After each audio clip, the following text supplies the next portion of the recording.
Hey guys, welcome back to Film Title. Today we'll talk about the most insane moments on Dr. Pimple Popper. Let's head into it. Number 1. Hilda. Hilda had been self-assured and had a fulfilling work until she began to see cysts around her eyes. She claimed that she began experiencing cysts around her eyes 7 years ago, which made her uncomfortable when she tried to blink. While she thought they would ultimately leave, her worst fears were realized when they began to grow in size. Since the cysts had progressed to the point where Hilda felt compelled to conceal them, she had to give up her work and her home. Fortunately, she had her sister by her side, who acted as a sounding board. However, it was insufficient to restore Hilda's self-assurance. Hilda claimed that she had met 4 doctors and had undergone 3 surgeries as a result of the cysts. The procedures were aimed at draining the fluid from her cysts, but they were ineffective for a long period. While the 4th doctor refused to operate, Hilda indicated that the cysts would return a few months after the surgery. Hilda ultimately decided to contact Dr. Sandra Lee because she was afraid of having to hide her life. Hilda came hoping that Dr. Lee would be able to assist her and give her some insight into what's going on. Dr. Lee quickly identified Hilda's cysts as hydrocystomas after inspecting them.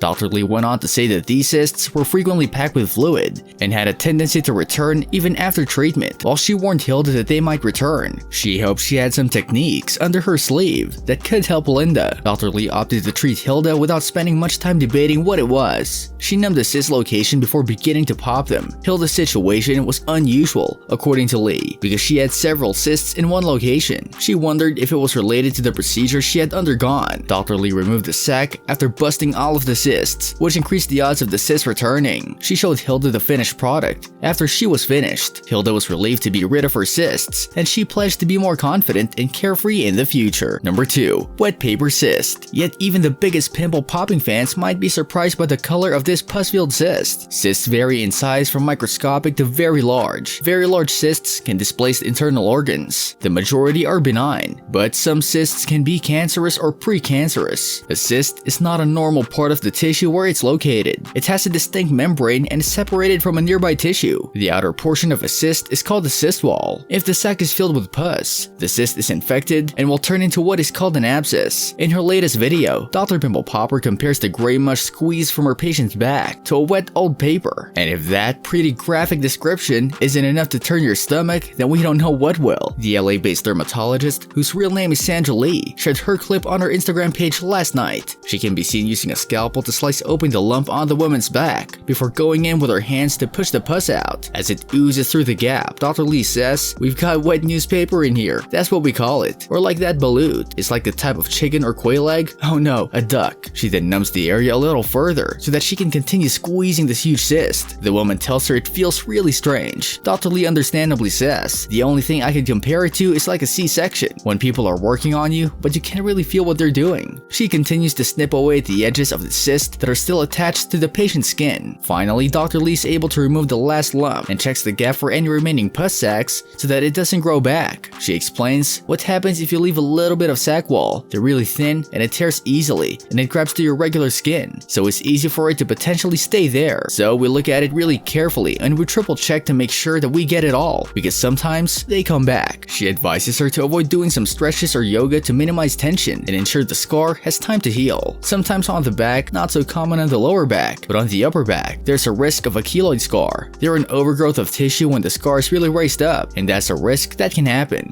It's not something we really have much control over. Some people are more prone to it, but it doesn't sound like you've got one, so that's good. If it gets really raised or itchy as it's healing, that's an indication it might be trying to thicken. So that's something to bring to me or another doctor, because they can inject something in it to settle it down so it won't get big. This brings us to the end of our video. I hope you enjoyed it. Hit like if you did, and don't forget to subscribe to our channel so that you don't miss any of our videos in the future. Also, watch the 2 videos that are on your screen because I'm sure you'll love them. With that, I'll see you in the next video.